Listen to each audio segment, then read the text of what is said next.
let's kick off with the first session. For the first session, I think it was important to set the scene. So today we gather in the midst of pretty turbulent times in crypto. The bear market has been pretty tough for the last 18 months. We really moved from an era of like euphoria to kind of a do more with less type of mentality. Venture funding has decreased significantly, but there's also a lot of very positive things happening. We're going to talk about that also on the regulatory front, and also on related to like new use cases started to have traction.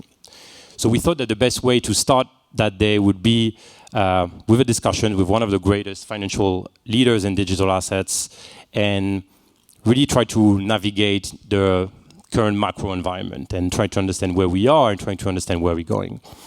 So with this in mind, I'm really honored to introduce an amazing panel. We have a first panelist is Yvonne Wiryadinata. Good, wonderful. VP Accounting at OpenSea. Founded in 2017, OpenSea is the world's largest NFT marketplace. Obviously, you all know OpenSea. OpenSea, to give you an idea about the size of OpenSea processed in 2021 more than 14 billion, I think, dollars worth of NFT transaction. This is what I saw online. Is that true? Pretty much. The OpenSea is one of the largest private companies in crypto today after raising more than $400 million. It's really great to have you here. Welcome, Yvonne. Does that work? Thank you. Good. And it's amazing because actually you sit in the right order. Even though there was no order, there's an order on this paper. Then we have Salman Khan, the CFO of Marathon Digital Holdings. Marathon is one of the largest, most energy efficient, and most technologically advanced Bitcoin mining companies, as well as one of the largest holders of Bitcoin among like publicly traded companies, which would be a very interesting thing to address in this chat. Marathon is listed on Nasdaq. Welcome, Salman. Thank you. And then last but not least, we have with us McGee, CFO of Grayscale. Also, you all know Grayscale. Grayscale is one of the world's largest digital asset manager, offering a variety of investment products, including the Grayscale Bitcoin Trust, which is the largest, I guess, publicly traded Bitcoin investment vehicle. In August 2023, Grayscale won a lawsuit against the SEC, which could pave the way for GBTC to be converted into a spot Bitcoin ETF. We'll come back to that, but welcome, Edward. Thank you, and appreciate the positive reaction. I was slightly louder in that similar reaction when we actually read the ruling. So to start with, before we really deep dive into the topic, you guys, the reason why I'm super excited about this panel is because you, obviously all amazing financial leaders, but also coming with like different perspective, right? We have like a publicly listed company, a mining company, we have like a financial institution, we have very large private companies, and also you guys personally have very different backgrounds. So I guess as a first question, like, can you tell us a little bit more about this background, and also tell us a bit more about what is your journey from like your career that leads to like you being here today and leading like one of the greatest companies in our space. Yvonne, do you want to start? Sure. So I started as a typical auditor in Big Four companies, and I did that for many years, and also moved to capital markets. And help like private companies or even overseas, because I lived in Europe for about 4 years, getting listed in the US market. And then after that, I went to industry, and I was at Facebook and, Meta now, but I can never call it Meta. So for about 10 years prior to them going public and helping them kind of with the S1 and everything.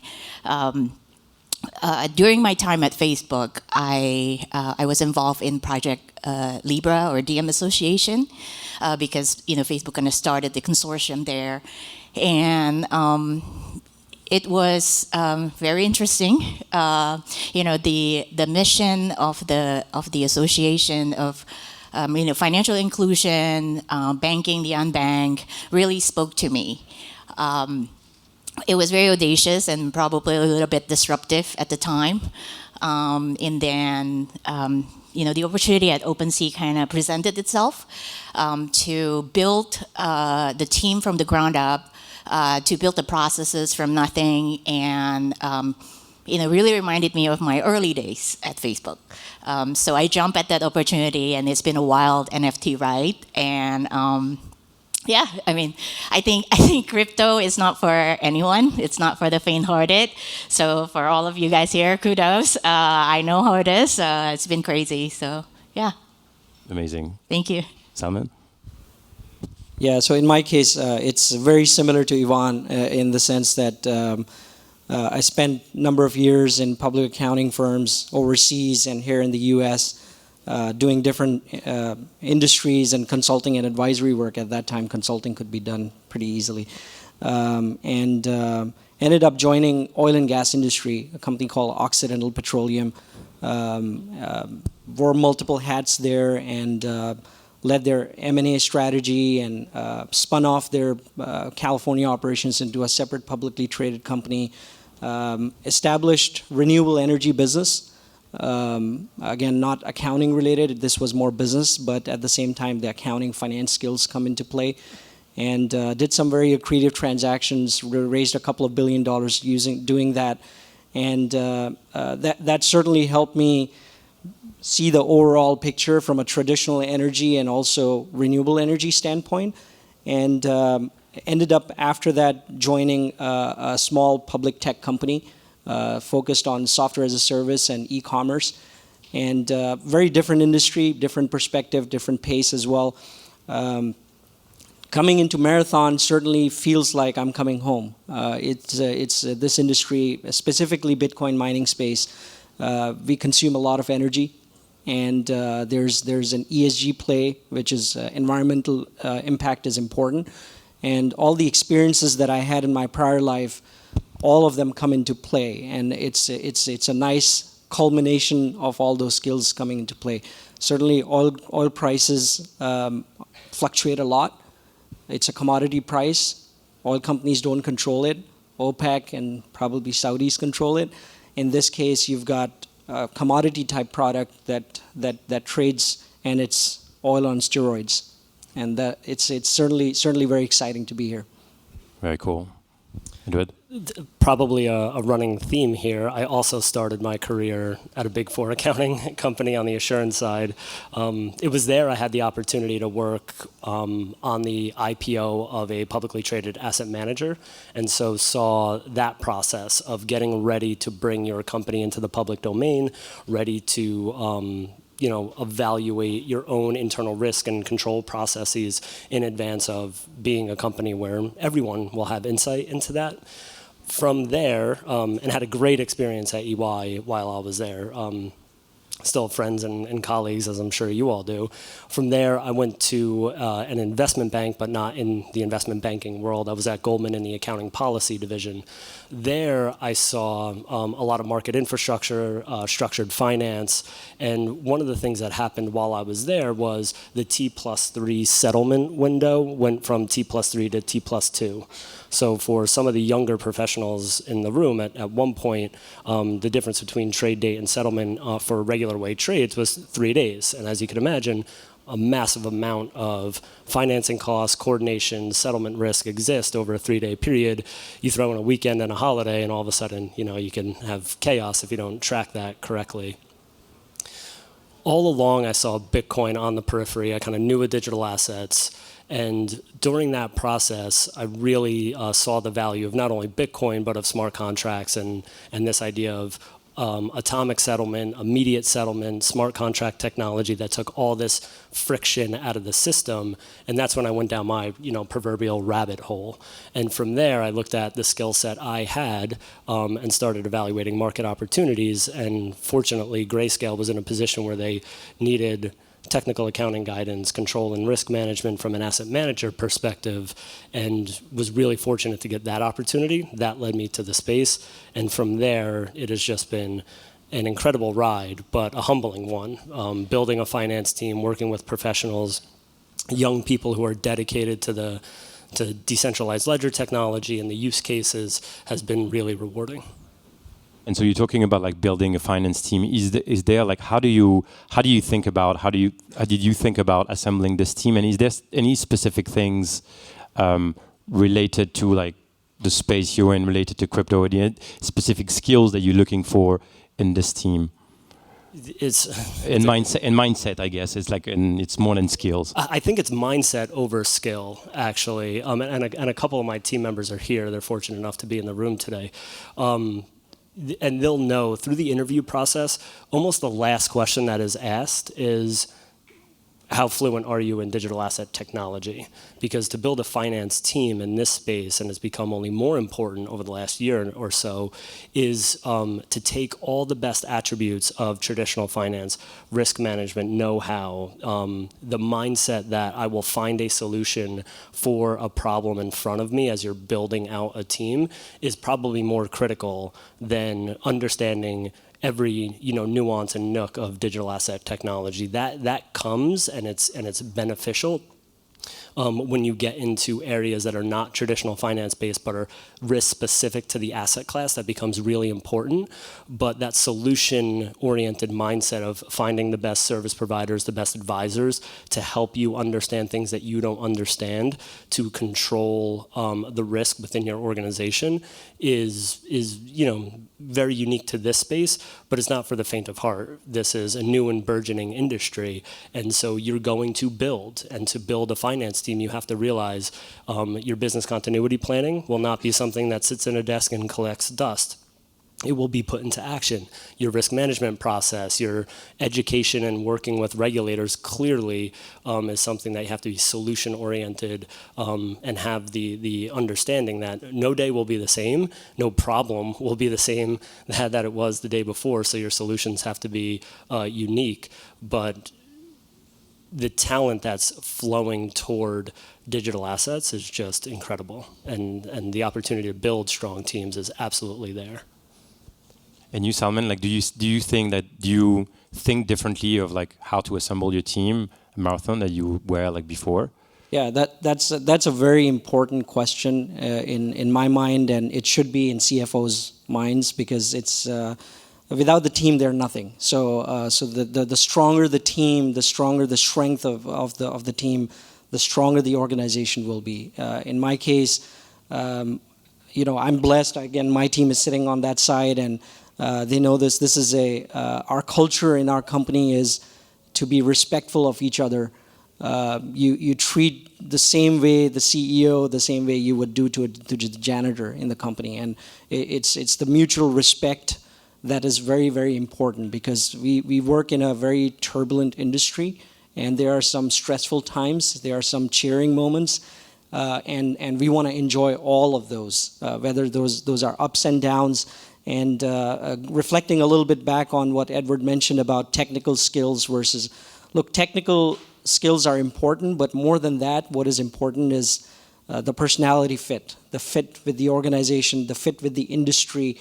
It's not for the faint-hearted. It's not. You will not survive this industry. If you were in last December and you were in this industry, you know exactly what you have to go through. This is more than a roller coaster, and for that, it's the importance of understanding the risks that you're getting into, and being able to collaborate with each other, lean on each other, ask for help when you need, and the rest happens automatically. It's a very fast-paced environment.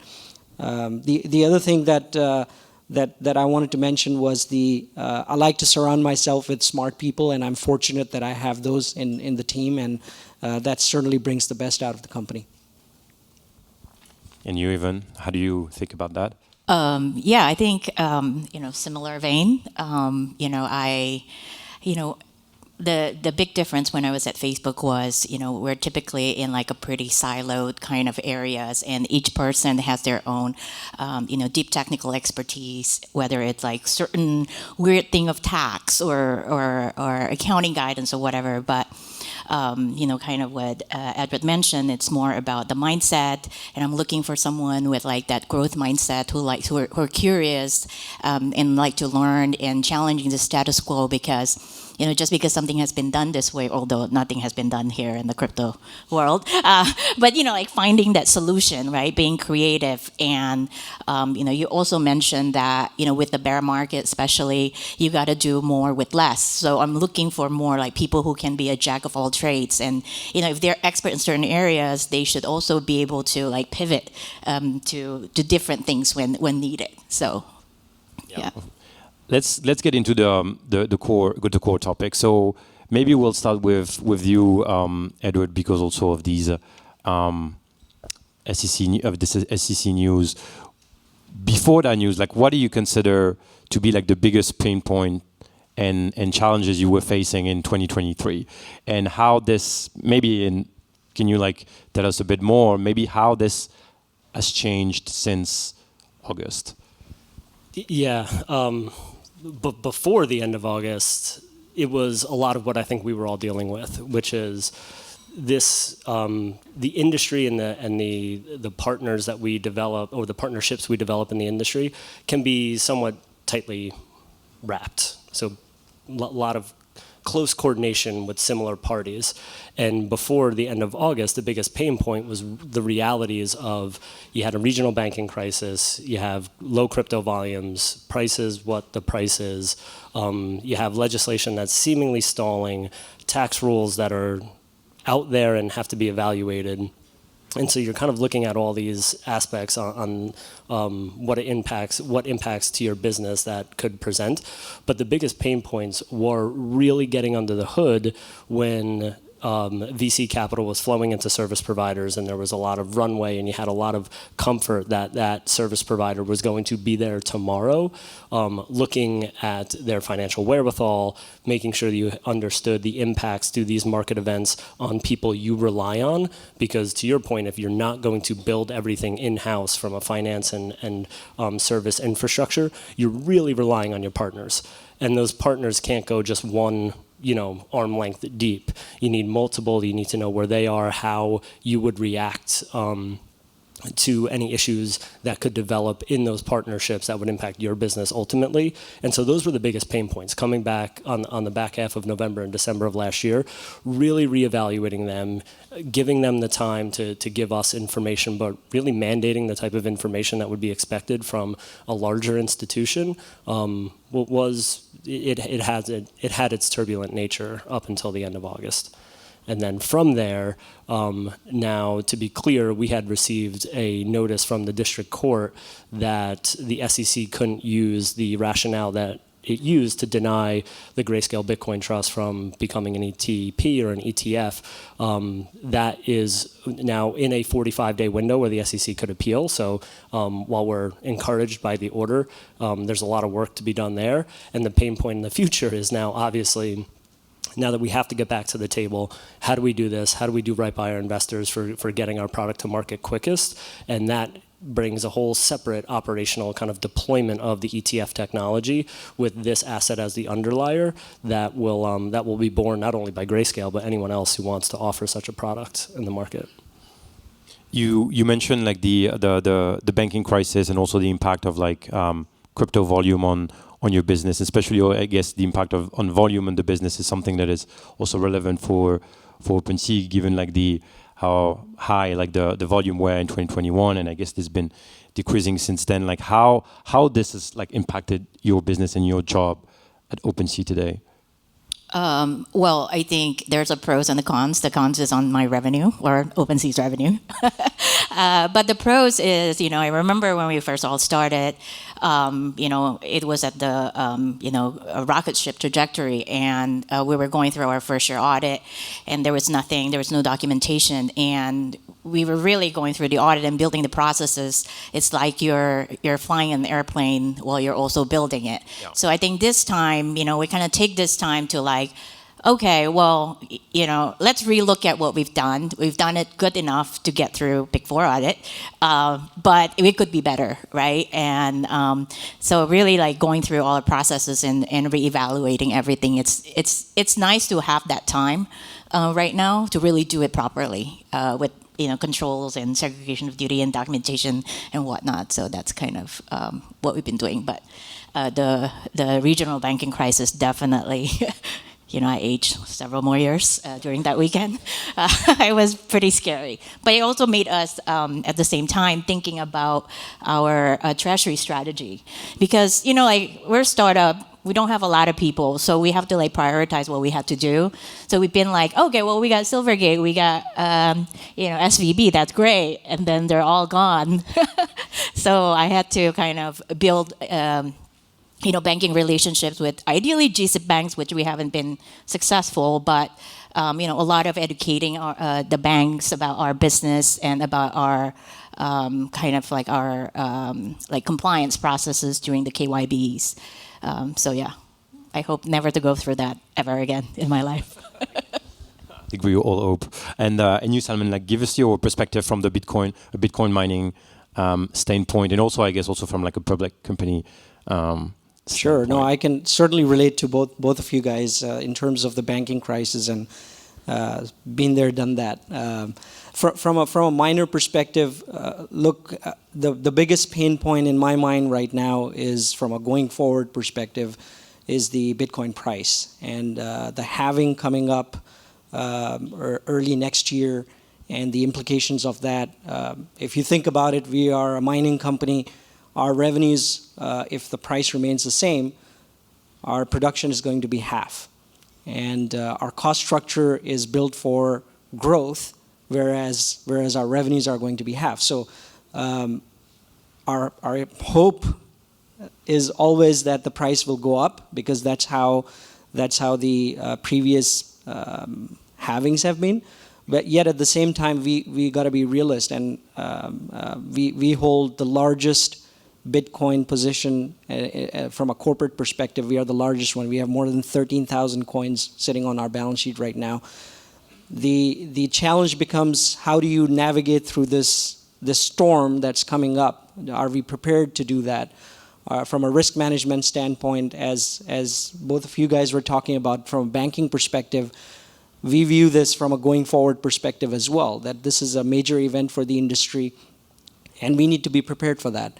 So one of the things, for example, what we just publicly announced a few days ago was reduction in debt. We have convertible long-term debt on our balance sheet, and my attorneys have said that I can't talk much about that at this stage because of the deal is not completely closed, but it's a reduction of about 50 to 60% debt on our balance sheet. So it's part of the going back to the risk management and going through the ups and downs of the industry and being prepared for that. It's important to be able to do that. We're long on the pricing from a BTC pricing standpoint, yet at the same time we're realistic about how this halving is going to be, and there will be turbulent times, and certain companies who don't have the liquidity and don't have the opportunity to cut costs or have a very effective cost structure will struggle to survive. Yeah, for sure.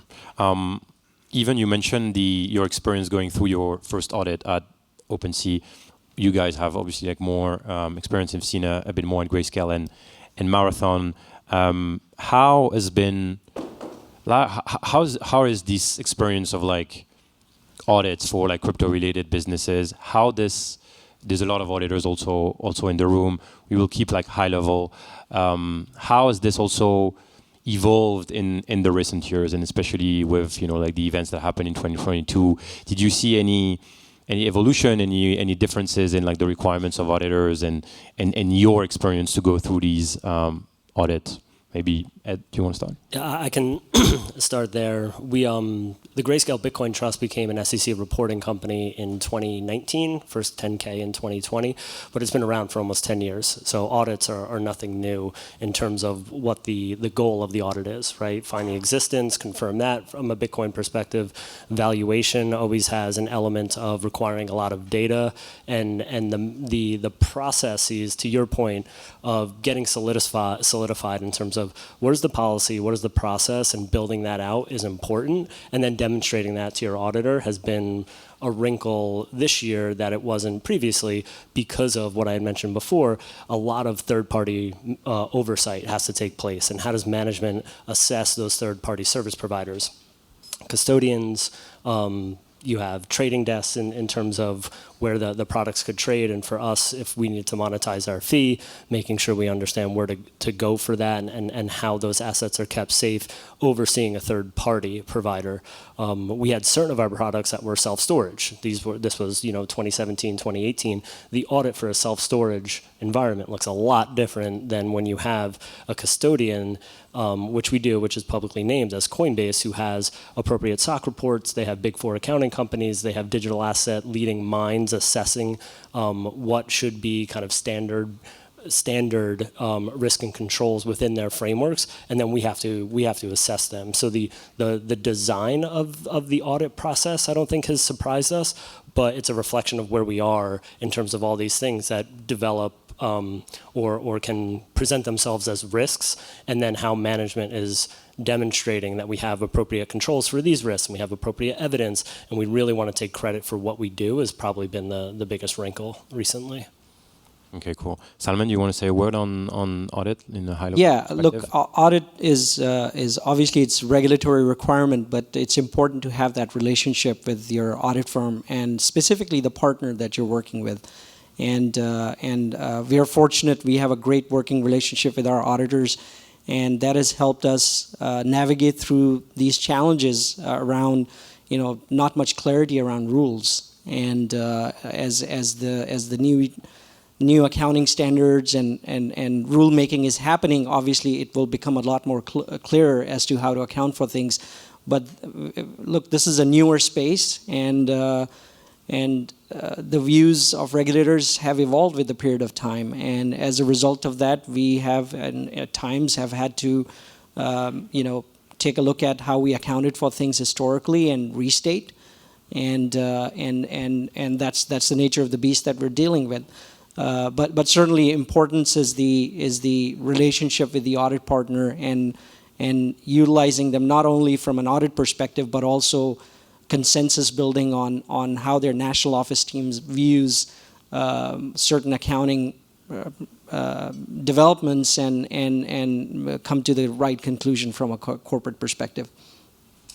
And Yvonne, so how is the second audit, how will that look like? Yeah, I mean, we completed our second year audit. Oh, okay. Congratulations. Already planning for the third one. Yeah, I think for me, right, like what you mentioned about, like, our auditor has always been so focused on, the existence and ownership of digital assets. And, we started from, coming in, and it's, it's a wallet that's controlled by our owner, by our founders. So, like, how do you know that that's actually OpenSea's and not the founder's wallet? So one of the things that we had to do, obviously, also create like establish an account, custodian account with a third party, also with Coinbase, because they do have SOC reports to cover some of the key controls surrounding that. So that's been helpful. I think on the 2022 audit, obviously with the market being down, one of the other focus areas was on the valuation.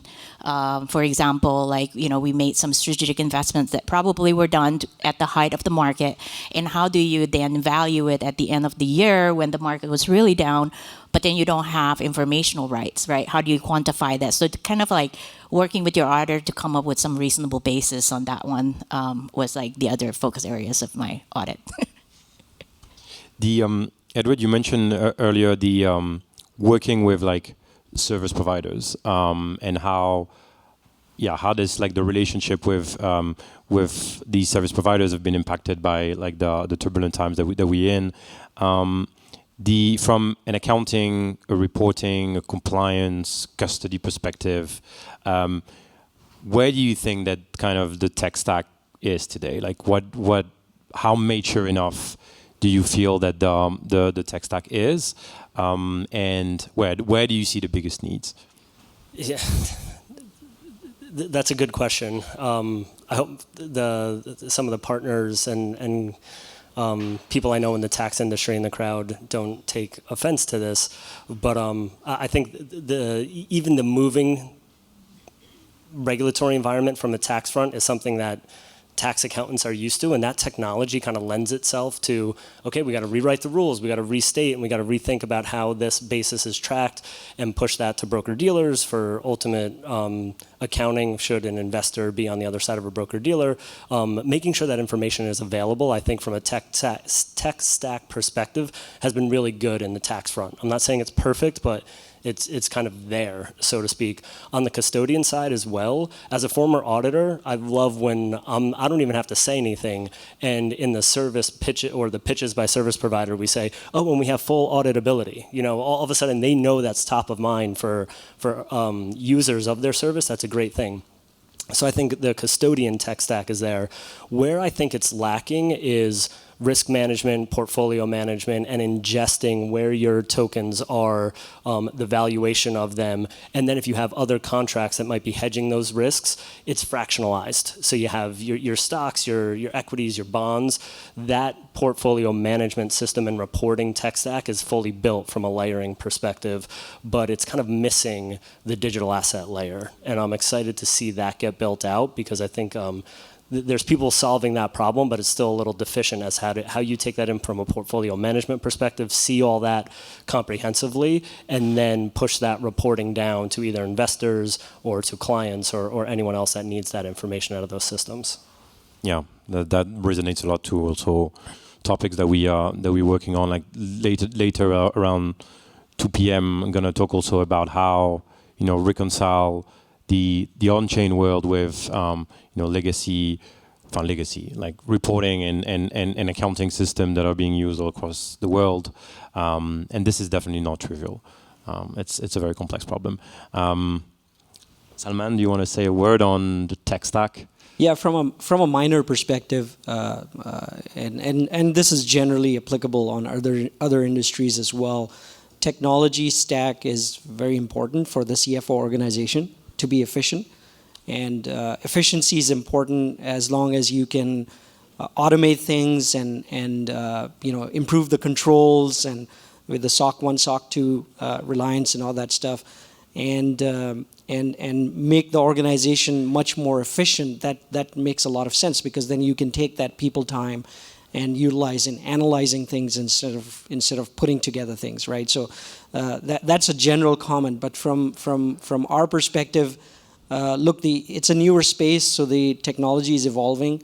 There's certainly opportunity to improve that technology. We still use a lot of spreadsheets because of lack of technology, or because of lack of clear-cut guidance or evolving guidance over a period of time. I shouldn't say lack of guidance, evolving over a period of time. And for example, revenue recognition. When do you recognize revenue? When the block is earned? What is the pricing? What is the interval of that? When you look at impairment evaluation, how do you do that? So there are so many nuances and details that software tools may not be up to speed all the time. So this is an evolving space, and certainly an opportunity to adapt more and be more efficient as a company. Even we had before that panel, we had a very interesting conversation when on this conversation around like tech stack. You mentioned kind of the change of like sort of paradigm moving from Facebook to crypto and OpenSea, and you were already working on crypto, but and you said something like that resonates quite a lot, and it was actually also quite funny, which is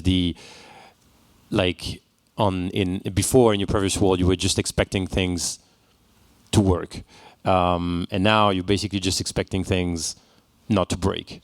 Can you tell us a little bit more about that? Yeah, I mean, I think it kind of also resonate what Edward mentioned earlier, right? When I was at Facebook, we had an engineering team that's like kind of assigned to like the finance org that, anything that I want to have built, any financial modules, or, if there's like any accounting guidance that's kind of in the horizon, we can already like kind of start and talk about it so that, whether we want to early adopt or not early adopt, it's kind of like in our control.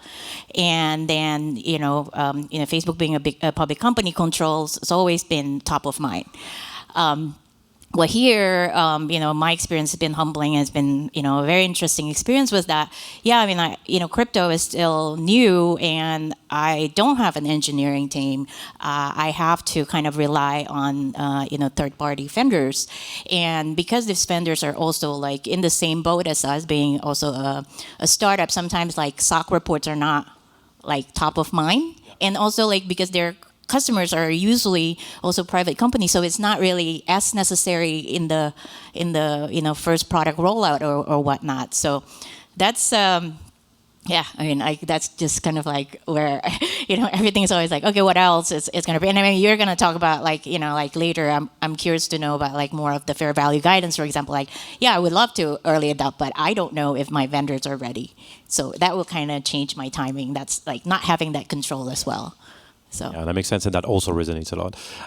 Last question before we open to the audience. Moving forward, looking to the future in 2024, what are you looking forward to? Like, what developments in the crypto finance industry get you excited, and maybe like generally or specific to, I guess also in the case of Grayscale, also specific to your organization? Edward, do you want to take this one first? I could start 2024. Most excited to offer investors a spot-based Bitcoin ETF is what I'm most excited about. I think we have more line of sight than we ever had on that front, and so I'm really excited about that. Of course, the other areas of the space that excite me are the ability for regulators to not stop at that first question anymore. It's going deeper.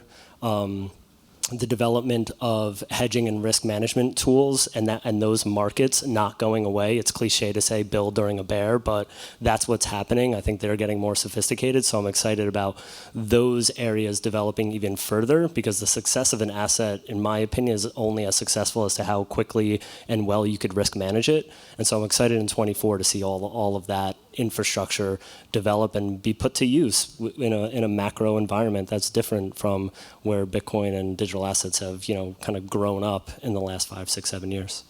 What about you, Salman? What about are you excited about in the Bitcoin mining industry, and maybe also on the regulatory side? Lots of things to be excited about. It's certainly, the future is bright. It's early adoption right now. It's still early stages, and the future looks bright from here. Now, in terms of what we're thinking through, it's I have to give the analogy of my prior experience in oil and gas industry. If that industry has been there for a while, it's commodity based, and oil and gas companies who go out and drill wells and produce oil, they get judged based on how efficiently and quickly they can deploy capital, and how quickly they can get oil out of the ground and sell it, and that is an analogy as they go through pricing cycles, because they do have cycles, up cycle or down cycle. As those happen, they're quickly ready to adjust to those cycles. So if the price is about to go up and it starts to go up, they are ready to deploy capital, bring in rigs, and start drilling so that they can produce as much oil possible. And then on the other hand, when the price is going down, economy is slowing down, whatever the case is, ready to slow down and be prepared to do that. And that industry is very resilient from that standpoint. I think as this industry matures, you will see miners getting in that mode as well. That as from a risk management standpoint, ready to slow down when we need to, and increase and put the dollars to use and increase your exahash. Just to give you some perspective, over the last few years, we have grown tremendously. Marathon is the largest Bitcoin mining company as of now from a capacity standpoint. and we are looking forward to grow from here. But we want to grow systematically and responsibly, and be environmentally focused, and at the same time create value for our stockholders. Yvonne, what are you excited about? Well, I wouldn't say excited, but more practical. This is more like my top of mind. Just the two more recent, like the fair value guidance and also the IRS informational reporting. Like, I have to think about it. And in terms of early adoptions, operationalizing it, and those kind of things, and like you said, build during the bear. Hopefully, during this time we'll see more, in terms of like NFT and use cases and things like that. We'll expand more than just beyond like creators and creator worlds and things like that. So yeah. Cool, guys. Thank you very much. We're going to open it to the audience. If you guys have any question, please raise your hand. We're going to give you a mic. Thank you guys for the panel. My question is for Salman. Have you ever thought of converting some of your Bitcoin to ETH and earning yield on that to support your treasury? No offense to the Bitcoin maxis, by the way. Good question. Look, we are Bitcoin believers. We are in the Bitcoin mining space, and we continue to invest in Bitcoin mining. Hi, I'm Robert Toby. I'm one of those tax professionals that you were talking about. I'm curious about your tax provision issues when you have an audit. It seems to me that you could end up, because of the financial statement requirements, having a large loss, but end up with taxable income, especially with impairments and other things with FTX and timing of revenue recognition. So I want to hear your comments about the struggles you went through getting the provision right. I won't take it. I'll get into a little bit. So Grayscale Investments, the sponsor is a private company. So from a tax perspective, we're also owned by another entity. And development of that tax provision has a lot of complications in it. So I'll kind of leave it there. From a investment vehicle perspective, where our investors in our vehicles are most impacted is really on form filings. And not getting the provision right, but really understanding what's a deductible expense on their brokerage statements, which we've worked with, and we've tried to be really transparent to the market by producing a very comprehensive tax letter for a vehicle that maintains tax pass-through status, what it means on their provision. So not a direct answer as to the pain we went through, but we recognize investors are looking at these vehicles and trying to evaluate how to prepare their own tax filings, and that pain point becomes our pain point because it impacts our investors. And on that front, a lot of communication with brokerage houses, a lot of communications with investors, and a lot of fulsome information in the market can help solve their preparation issues. One last question, Mackenzie. If you don't mind standing up, please. Sure. Hi, question for Yvonne. So for the NFTs that OpenSea holds on your balance sheet, how do you think about determining the fair value so you can see if there's impairment? I don't want to break your heart. We don't hold NFT. Okay. We don't custody. Yeah. Cool, guys. Thank you very much. That was a very interesting, insightful conversation. Thank you very much for doing that. Thank you. Thank you.